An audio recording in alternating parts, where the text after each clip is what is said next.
Regresa a entrevistas desde Eleusis y el invitado es Antonio, autor de la web Apuntes de Sánscrito y conocedor de la tradición hindú, o más bien un Vedantín iniciado en los Vedas, o un Mumuksu, esto es el buscador espiritual que busca la liberación mental o psicofísica por medio del autocontrol. Anteriormente, Antonio nos dio una explicación de la filosofía Vedanta a través de su propia experiencia personal, y hoy hablaremos de Carl Jung, Jiddu Krishnamurti y el pensamiento filosófico espiritual de la India antigua, para explicar principalmente cómo los Vedas y la filosofía hindú advierten a los buscadores espirituales acerca de los instrumentos que el mundo, Maya o Matrix, tiene para distorsionar las facetas mentales del ser humano. Después de lo cual, Antonio nos explicará cómo todo esto se ha multiplicado exponencialmente desde 1960 hasta la actualidad, gracias a la tecnología y otras estrategias posmodernas, por medio de las cuales roban energía psíquica al ser humano y lo mantienen a su vez altamente desfragmentado y separado de su mundo interno. Y también nos brindará algunos consejos para protegernos en la medida de lo posible de ese hurto psíquico y del control mental en general. Antonio, bienvenido. Muchas gracias, Alex. Estoy encantado de participar otra vez en tu canal, que me parece extraordinario. Antonio, muchas gracias. Entonces, la filosofía hindú influye ampliamente en Carl Jung y, por supuesto, en Jiddu Krishnamurti. Y esa filosofía psicológica y espiritual les ayudó a comprender el problema de la psique humana en el mundo moderno. Y es que la psique de cada individuo está desfragmentada en diversas funciones, o sea, las funciones intuitivas, intelectuales, sentimentales y de sensación están demasiado separadas, unas pasivas, otras activas y sobre todo opuestas e invertidas, de manera que el hombre moderno es incapaz de llevar a cabo un desarrollo espiritual y de otras metafunciones de la psique, salvo que consiga la integración psíquica de las funciones y opuestos a través de Brahman, concepto espiritual hindú que hace referencia a una conciencia superior que todo lo abarca, y esa conciencia superior debe operar como mediador espiritual de la vida psíquica, uniendo los opuestos, alcanzando así la armonía alquímica, la autorrealización plena y el desarrollo de la personalidad más allá del ego tiránico. Precisamente en una carta de Jung a Hans Schmidt-Gieson, el psicólogo suizo, dijo: una división que se lleva al extremo enferma al hombre, que no es una máquina sino polifacético. Los opuestos deben ser nivelados en el individuo. Igualmente, en una conferencia en Omen, Krishnamurti afirma que la mente está presa en un sistema de opuestos que se alimenta del deseo y de la vacuidad del ser humano, y donde hay opuestos, el deseo y la vacuidad crean más opuestos. Y mientras existan opuestos, entonces jamás puede haber discernimiento. Antonio, como conocedor de la tradición hindú, has escrito un artículo sobre las facetas de la mente desde el punto del Vedanta Advaita, y cuando lo leí noté muchas similitudes con el pensamiento de Jung y Krishnamurti.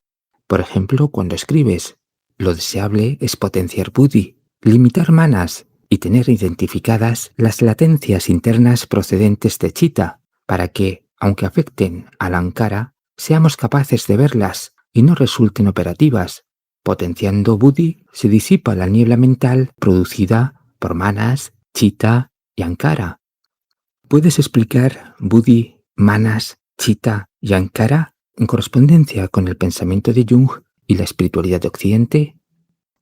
Son muchísimos los textos védicos y los maestros que hacen referencia a lo que se suele conocer como facetas de la mente o funciones de la mente. Tales facetas se consideran capas que recubren el yo superior o Atman. Son 4 y como tales se conocen manas, chitta, ahankara y buddhi. Entrando en detalle, empezaremos por manas, que para mí es una de las más importantes porque es quizá la que más capacidad de distracción le aporta a la mente o de consumo de energía. La palabra manas o mana significa mente en sánscrito. En un diccionario de idioma sánscrito, la raíz mana va a aparecer en innumerables conceptos relacionados con la mente, como una partícula previa a muchísimas otras palabras. La misma raíz la hemos heredado a través del indoeuropeo y del latín y la tenemos en nuestro propio idioma español, como mente. La palabra man, incluso en sánscrito, es un verbo que significa pensar y es casualmente la que en inglés se usa para designar al animal pensante, que es el hombre. Existe una línea de lingüistas que defienden la idea precisamente de que la palabra man, de la que se deriva nuestro término humano, está conectada directamente a partir del proto-indoeuropeo con la raíz manas, de pensar, mente, creer, etc., dándole el sentido a la palabra hombre como aquel que tiene inteligencia. No obstante, esta palabra abarca mucho más y conviene desentrañarla. En la teoría de la mente de los textos védicos, manas hace referencia a un tipo especial de mente y no es, como se podría creer, la mente discursiva o racional. Por el contrario, manas es aquella que se encarga de procesar las operaciones de entrada y salida relacionadas con los estímulos sensoriales y los recuerdos. Es una mente relacionada o especializada en atender y responder a tales estímulos. En cierto modo es una mente inconsciente, porque se trata de un tipo de mente bastante automática que suele gastar mucha energía en su funcionamiento, porque además es una mente muy natural al servicio de la supervivencia. Es decir, en un estado natural es la faceta que nos permite estar atentos, despiertos, a lo que sucede a nuestro alrededor. Es por tanto la que aporta la atención y la rapidez de respuesta. La curiosidad está determinada por esa faceta de la mente. Casi toda la gente joven suele tener una faceta manas fuerte y vital. En Jyotish, la astrología hindú, este tipo de mente está identificada por Mercurio, en alguno de sus aspectos, porque la curiosidad y el interés por lo que sucede en el entorno es uno de los rasgos de este planeta. El aspecto positivo de manas es la interacción con el entorno a través de los sentidos y con los contenidos de la mente aportados por la memoria. El aspecto negativo es el excesivo consumo de energía si no se pone un límite. La curiosidad en exceso provoca que la persona se descentre y no se enfoque en algo productivo. Un uso desmedido de manas lleva al sujeto a esta situación. El diletantismo, la dispersión, el desenfoque en los objetivos, la pérdida de tiempo y de energía sin concentrar esfuerzo. Esta es la mente de respuesta rápida, no reflexiva, la que funciona cuando nos hacen reír de improviso, al contarnos un chiste, por ejemplo, la que se ríe cuando alguien tiene una caída, la de los shows de televisión, etc. La mente educada tiende a controlar la respuesta irreflexiva de manas. Otra función de la mente es chitta, hace referencia a las emociones, a los afectos, a la memoria, pero sobre todo a las atracciones, los rechazos, los miedos y los apegos. En Jyotish, la astrología hindú, chitta está relacionada con la luna y en este punto conviene hablar un poco de qué significa la luna en la astrología. La luna es un conjunto de significados o de simbolismos que tienen que ver con la parte más interna o más íntima de las personas. Por eso habla de la memoria, habla de la madre, de los recuerdos, pero desde el punto de vista de supervivencia, animales, la forma en que vivenciamos y recordamos nuestras experiencias. ¿Por qué chitta es una faceta de la mente? Porque chitta está continuamente comportándose como una fuente de recuerdos, una fuente de emociones. Está continuamente sacando al consciente un montón de estímulos de origen interno por la vía del recuerdo, la ensoñación, la imaginación, etc. Uno cuando se mueve por la vida está viendo la realidad por un lado, pero por otro lado la está mezclando con una cantidad ingente de estímulos interiores que le están marcando la manera de comportarse, ¿no?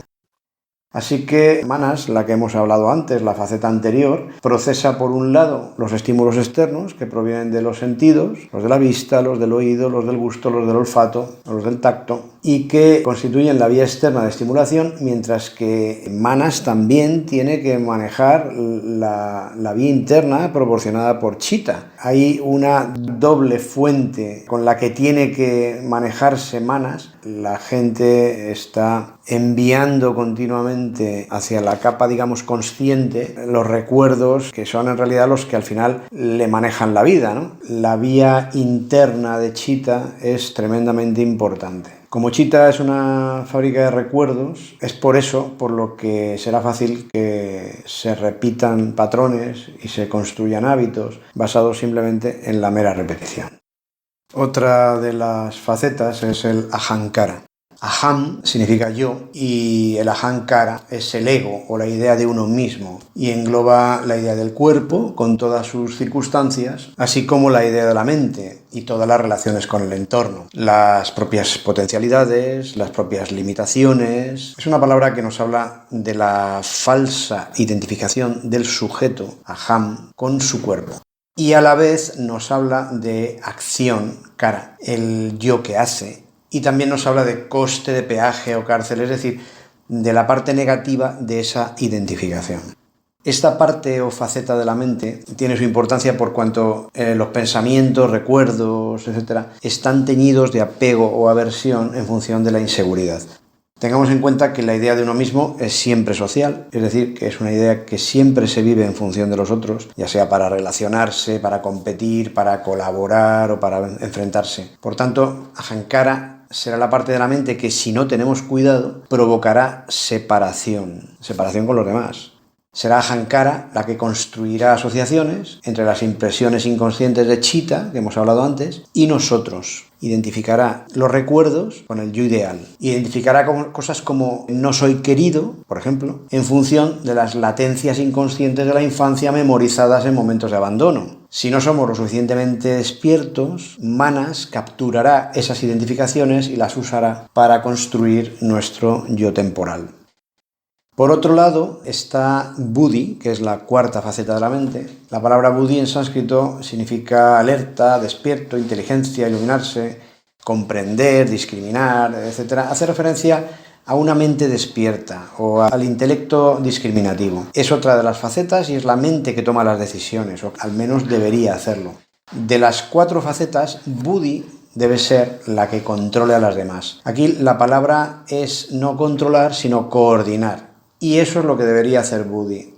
En Jyotish, la astrología hindú, esta faceta está relacionada también con Mercurio, como manas, pero esta vez con el intelecto discriminativo. Buddhi es la mente que razona y que discrimina, o debería hacerlo, lo mejor, lo peor, lo verdadero, lo falso, lo correcto, lo incorrecto.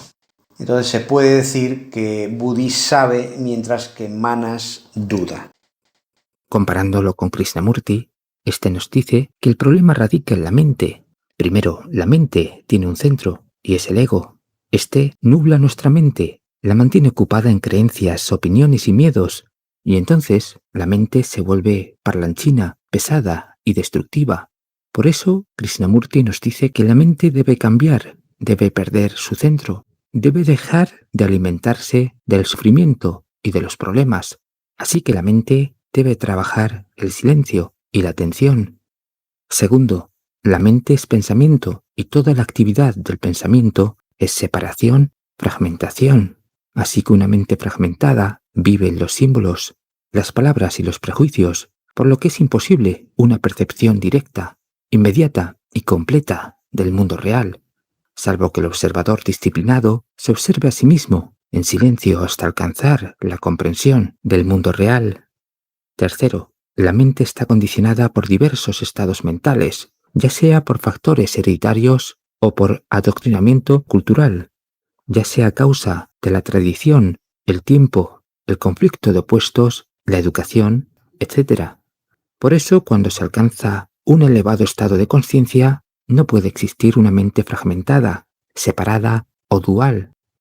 Antonio, volviendo a tu publicación, en él nos dices que el mundo es un laboratorio de experimentación y que todo va dirigido a sumir al observador en maya. ¿Nos puedes explicar estas frases? Cuando digo que todo va dirigido a sumir al observador en maya, En realidad aquí hay dos conceptos. Uno es el observador y hay que hablar del observador. En Vedanta, al contrario que en la neurología o en la ciencia psicológica occidental, el observador en Occidente es la mente, mientras que en Vedanta el observador es el yo superior. Según el Vedanta, la cadena de observación se realiza desde el observador y la mente es un instrumento para el observador. O sea, el objeto es visto por el ojo es visto por la mente y la mente es vista por el observador. Pero claro, si esto no se sabe, el problema es que el sujeto identifica el observador como la mente. Y entonces ese observador, que en realidad es el yo superior, está siendo sustituido por alguna de esas facetas de la mente. Si tiene suerte ese sujeto, el observador es Buddhi, que es, dentro de todas las facetas de la mente, la más despierta, digamos, ¿no? Pero puede ser que no. Puede ser que el observador sea sustituido por manas, en el peor de los casos, con lo cual el desastre está servido, porque manas es una mente absolutamente superficial, irreflexiva, intuitiva y que no permite de ningún modo que el sujeto tenga claridad mental, todo lo contrario, ¿no? Cuando digo todo va dirigido a asumir al observador en Maya, yo lo que quiero decir es que los que manejan el mundo saben perfectamente qué faceta de la mente tienen que fomentar, y de hecho están fomentando. Fomentan clarísimamente el desarrollo o el fortalecimiento de manas frente al fortalecimiento de Buddhi, como debería ser. Por eso digo luego, el mundo es un laboratorio de experimentación, porque en nuestra vida diaria, la actividad de manas está continuamente siendo potenciada. Lo vemos fácilmente con todo el desarrollo de los sistemas audiovisuales, las pantallas, que las tenemos en todas partes, y los avisos, las señales sonoras para cualquier cosa, ¿no? La típica señal sonora de que llega un mensaje por el WhatsApp es una señal que va dirigida a manas. Así que esto es un tema de músculos, igual que cuando vas al gimnasio a fortalecer los bíceps, aquí fortaleces manas o fortaleces buddhi, si haces unas cosas o haces otras. Cosas como la concentración, la memoria, todas esas cosas últimamente están sometidas a descrédito, no se potencian en absoluto en los colegios, en todas partes. Tal y como se estudia ahora una carrera, se ve perfectamente que no se potencia la memoria. Se potencian otras cosas, pero no la memoria. En el caso de Chitta, que es la memoria que hemos dicho antes, que aporta los contenidos internos, pues también debería ser educada, ¿no? Pero el caso es que el mundo, tal y como lo vemos ahora mismo, está fomentando clarísimamente el fortalecimiento de manas frente a Buddhi. Otro aspecto importante es el robo de la energía psíquica. Otra vez más se nos advierte de la importancia que tiene la energía. Por una parte, Krishnamurti nos dice que la mente egotista, desfragmentada y condicionada, gasta y desperdicia mucha energía. Y por otra parte, cabe recordar que el propio sistema de cosas está diseñado de manera arcóntica para afectar a la psique humana. Por tanto, ¿qué estrategias se utilizan para que la humanidad se encuentre en un estado psíquico inferior y desfragmentado? Pues sí, tú lo has dicho, el sistema de cosas funciona de manera arcóntica para afectar a la psique humana, porque lo que interesa precisamente, como acabo de decir, es desarrollar unas facetas frente a otras. Entonces, ¿cómo lo hacen? Bueno, pues a poco que miremos a nuestro alrededor, lo vemos con toda claridad. La televisión, los móviles, etcétera. ¿Cómo se puede detectar que una de las envolturas esté más desarrollada que otras? Pues es fácil, mira, cuando destaca manas, las operaciones de entrada y salida de información serán las más importantes. Y el sujeto estará muy atento a lo que le llega por los sentidos o por la memoria. Pero sobre todo, y esto es importante, reaccionando inmediatamente y casi sin pensar, que eso es lo que le da a manas precisamente el rasgo distintivo. Así que las decisiones se basarán en la atracción y la repulsión, el raga dvesa que dicen los hindúes, y que claro, eso no es nada deseable. Eso se está potenciando muchísimo, ahora lo veremos en las series de televisión y en todo lo que se ve por todos los medios. Si domina el sujeto la faceta ahankara, la mayoría de las decisiones giran en torno a la preservación o protección de la propia identidad y van destinadas a fomentar su importancia, el ego.